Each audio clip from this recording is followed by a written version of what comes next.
Support comes from the Missouri Forest Products Association, saluting Earth Day on April 22nd with an ongoing commitment to help offset carbon emissions with sustainable harvesting of Missouri forests. Details at choosewood.com.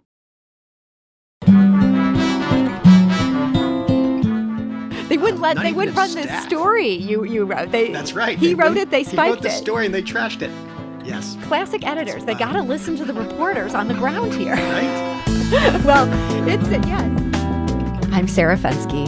This is St. Louis on the Air on St. Louis Public Radio.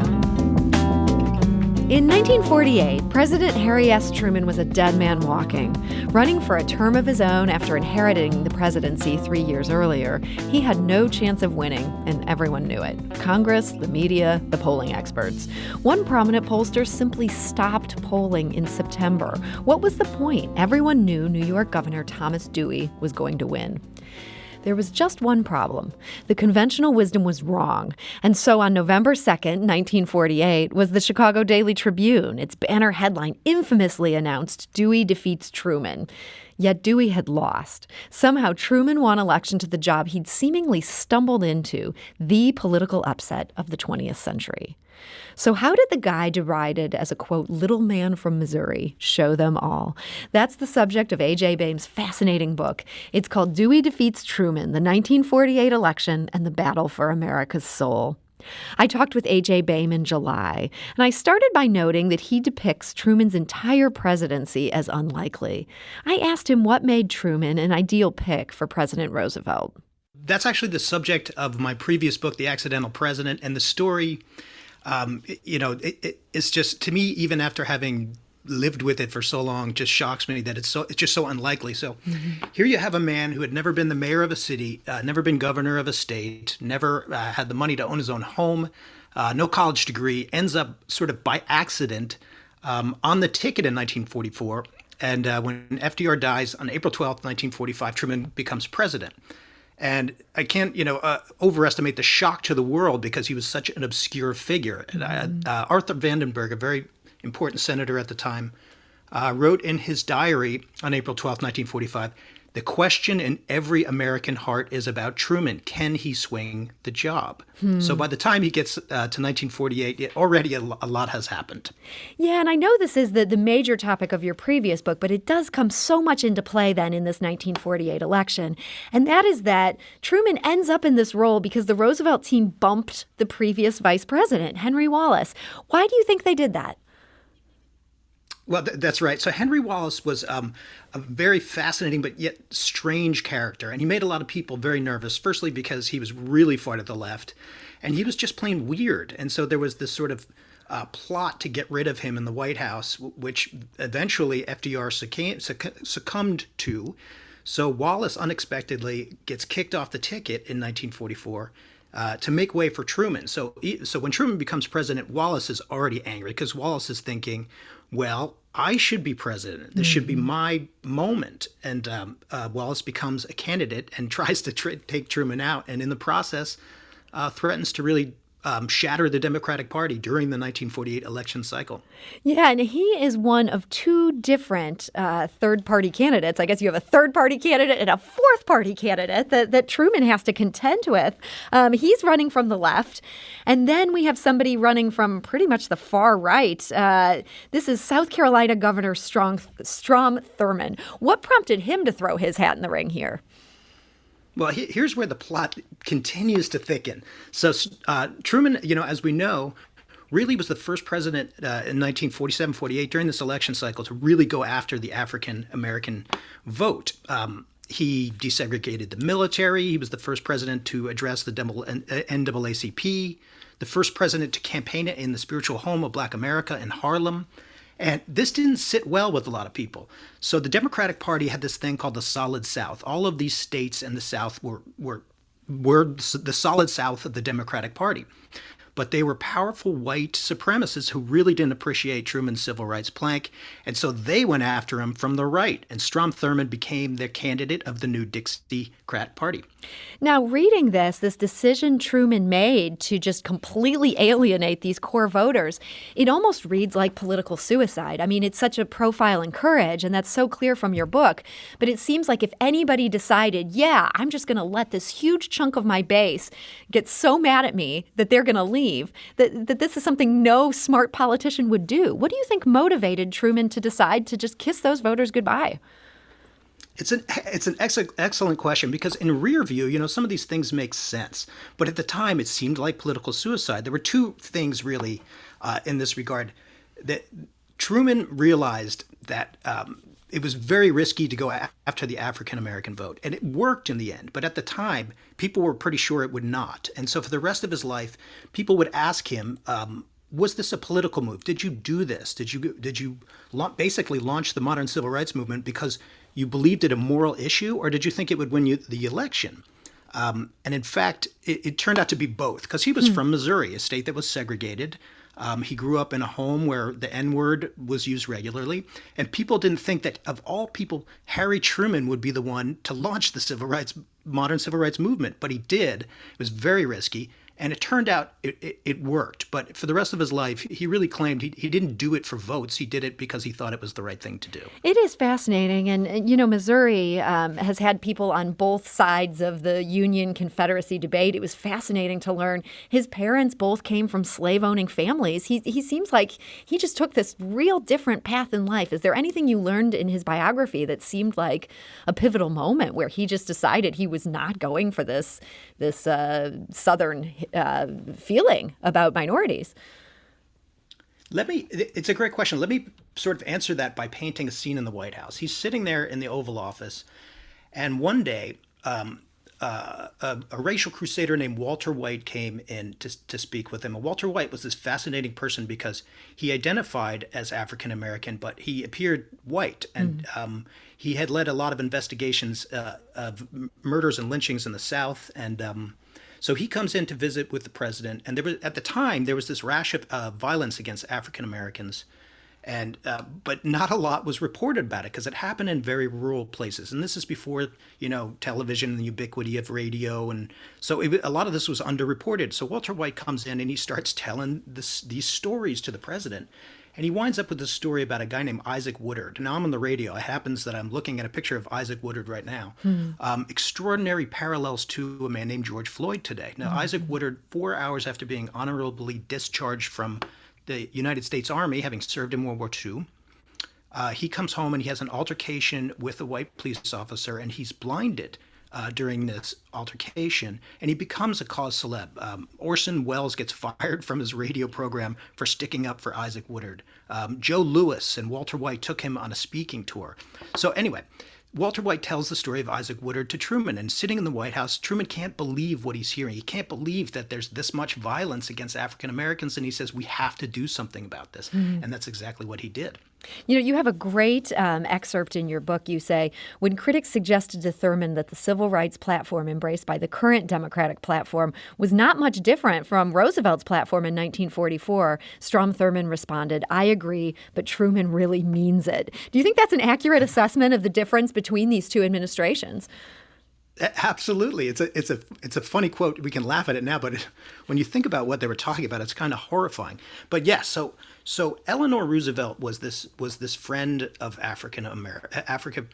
Black America, and the NAACP and other groups really put pressure on her to get FDR to support civil rights in a much bigger way than he had done. Now, FDR was very much a friend to the African American community, but he was only willing to go so far because he knew that if he really supported a civil rights program, he would lose the South. But Truman said, you know what, we're going to do it anyway. And he did. It's crazy. As you depict in your book, he's getting these huge crowds, and they are so enthusiastic for what he's saying.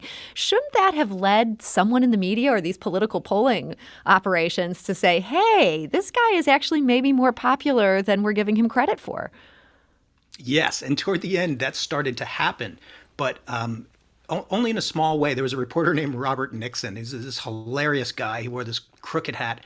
and an overcoat even in the heat. But anyway, right before Election Day, he wrote this note to his editors saying, "Hey, I think Truman's going to win," and they were like, "No way," and they ignored him. They wouldn't They wouldn't run this story you wrote. That's right. He wrote it. They spiked it. He wrote the story and they trashed it. Yes. Classic editors. They got to listen to the reporters on the ground here. Right. Well, it's I mean, you have some great excerpts from these speeches, and one of the ones I'm going to play here.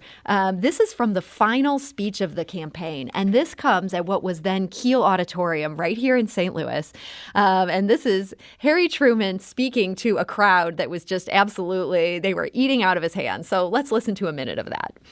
When that message went to Congress, the smear campaign on your president started.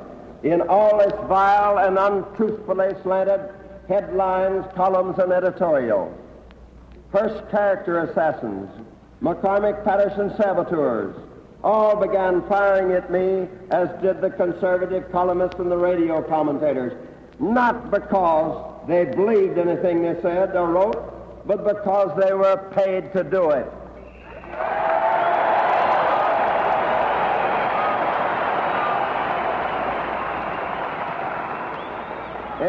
In January 1946, I repeated what I thought the government should do, and I've repeated it time and again since that time, and I haven't changed a bit. I'm still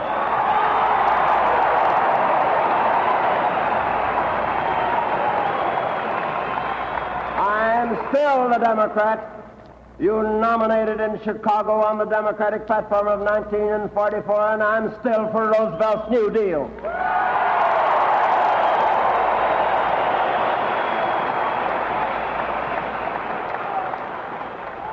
Now the saboteurs and character assassins did a lot better job than they intended to do in 1946. They elected that Republican do-nothing 80th Congress, and then they issued...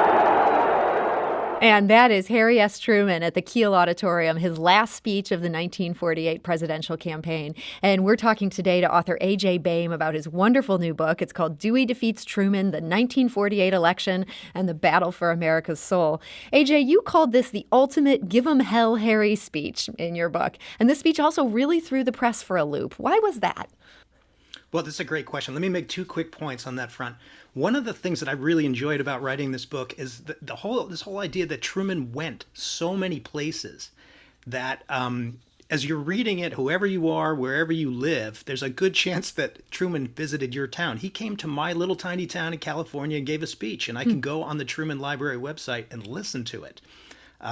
So I think that's just a lot of fun. It's because, the way he could connect with people in so many different places. Now, this St. Louis speech was fascinating because he's riding back on the campaign train from New York City, and all his speechwriters were so exhausted. It was the end of the campaign, and they created this speech and brought it to him and said, "President Truman, here you go." And he's sitting with the Secretary of Treasury, John Snyder, who was from St. Louis, and they read this speech, and they both decide this one's a total dud. This is a terrible speech. So he shows up in St. Louis with no script and just gives the speech completely off the cuff. But meanwhile, the speech that had been written for him had been given out to all the reporters who had already written their stories for the next day's paper. So yeah, he threw him for a loop. So they had to redo those stories. The crowd goes wild. It sounded like, I think you were saying this was the final speech that he ever gave on his own behalf as in a campaign. Is that right? It's the final speech he ever gave at an event. So he gave a little radio talk the next day. But yeah, in terms of like campaign rallies and campaign experience events, for him running for president, that was the last one of his career, yes. He went out with a bang. Well, the most remarkable scene in this book, and your book has so many remarkable scenes, and this may be what happened on election night, but I actually want to go to the phone lines because we have Jerry calling from O'Fallon, and he has heard a possibly apocryphal story about what happened on election night. And AJ, I'm going to have you speak to that based on what Jerry wants to share here. So Jerry, hi, you're on St. Louis on the Air. Hey, good afternoon. I read this anecdote years ago, and I believe it was in the biography Plain Speaking. But the site for this was the Muehlebach Hotel, because apparently that's where the campaign ended in Kansas City. But anyway, Truman accounts the day as it went, the last day of the election, and then said he went to his hotel room and went to bed. And people were incredulous that he essentially could go to sleep. And he said, probably afterward, reflecting on it, I felt I had done everything I could do, and I went to sleep. And I always use that as an example of, when to keep going and when to let go, and yeah, and do what you need to do. But I don't know if that, given the unless I'm misremembering the precise location. Yeah, Jerry, that is a terrific anecdote you've got there. And I'm going to turn here to author A.J. Baime. A.J., how much of that story that Jerry's been telling people for years is true? Jerry, it's a great story, and it's absolutely true. So this is what happened. It's election day. Truman votes, and he goes to this dinner with his friends honestly, I can't remember if it's in Independence or Kansas City. And so there's this dinner happening, and he says he's got to go to the bathroom, and Secret Service sneaks him out the back door, and he goes up to this empty hotel, and he doesn't have a change of clothes, so he borrows a bathrobe, gets himself a ham sandwich, and goes to sleep. And people are incredulous because they don't know where he is. And so you have these huge crowds outside of Harry Truman's home in Independence, and his daughter comes out out the front door and says, "Listen, we don't know where he is," and nobody can believe it. And but his Secret Service and select members of the campaign know where he is. And in the middle of the night, they call him up and they say, if you take one of these 3 states, you're going to win the whole thing. And he said, "Why? I'm going to take all 3. And then he goes back to bed. And Secret Service, they wake him up at 6 o'clock in the morning and they say, "Mr. President, you won." And he said, "Let's go to Kansas City." And he shows up at the Muehlebach Hotel, yes. And as you tell in your book, he did win all 3. I mean, he seems to have this serenity about this election, and also just some clear-sightedness about it that no one else had. What do you attribute that to, knowing now, having written 2 books about him? How did he see this coming when no one else did? Well, I think, to be honest with you, I think that if he had lost, he wasn't going to go through the experience thinking that he was going to lose. So no one will ever know what he really felt in his heart, but everyone around him and everybody around him kept a diary, and everyone around him wrote an oral history, or did a oral history later, and every single one of these accounts says that there was absolutely no doubt he believed he was going to win. Now, AJ, your book takes its name from the headline the Chicago Daily Tribune got so very wrong. It's a famous headline. It's equally famous as a photo, and that photo was taken here in St. Louis. What's the story behind that? That's right. So Truman, he wins the election. He wakes up on November 3rd. He gets on his train. It's now November 4th. And he's taken the train back to Washington, D.C. for his triumphant return to the nation's capital. And he stops in St. Louis, and somebody hands him a copy of the Chicago Tribune, and he holds up this famous front page of the Tribune. I think 150,000 of these first edition newspapers had been printed that said, "Dewey Defeats Truman." And so somebody snapped a picture of it. Time magazine later called this, let me get the exact quote, the greatest photograph ever made of a politician celebrating victory, period. And that happened right there in St. Louis. And of all the things I loved in your book, and if it's not clear to listeners, I really loved this book, I most love this excerpt that you found from a letter he wrote to his daughter Margaret in 1946. He wrote to her, "To be a good president, I fear a man can't be his own mentor. He can't live the Sermon on the Mount. He must be Machiavelli, a liar, a double-crosser to be successful. So I probably won't be, thanks be to God. But I'm having a lot of fun trying the opposite approach. Maybe it will win." Do you think there's a lesson there for people right now who might be tempted to do the wrong thing just because that's what it takes to get ahead in whatever place they're in right now? Yes. I mean, one of the reasons the story is so good is because the good guy wins, and a lot of people might read the book and think differently, and that's okay.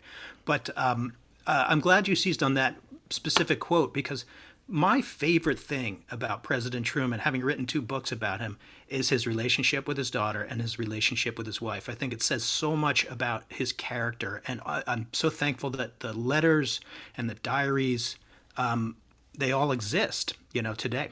And as you say, so much of these materials you're able to draw on, they are there at the Truman Presidential Library, which is there in Independence. It is a wonderful place to visit. I really want to strongly encourage any St. Louisan who hasn't gone to this library yet to check it out.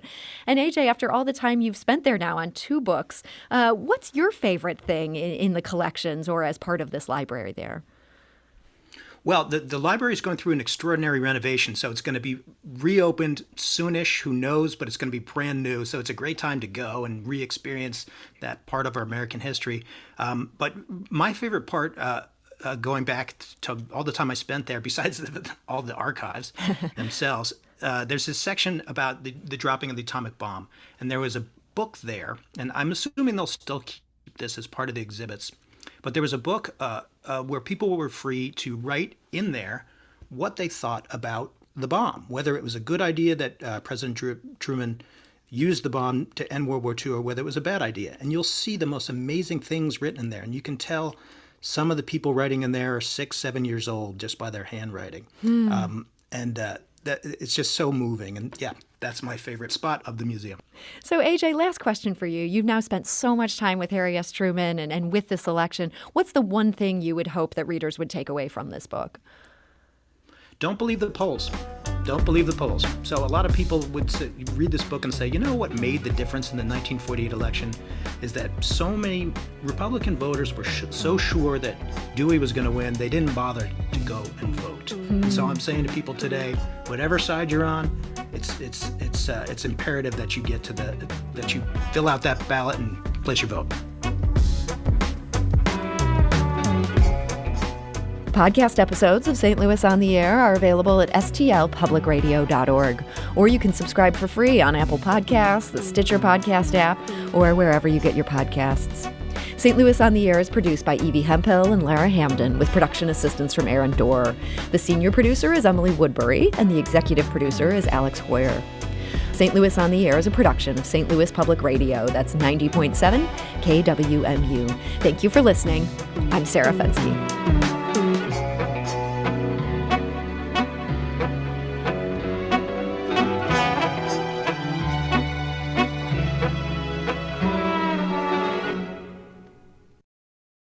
Support comes from the Missouri Forest Products Association, saluting Earth Day on April 22nd with an ongoing commitment to help offset carbon emissions with sustainable harvesting of Missouri forests.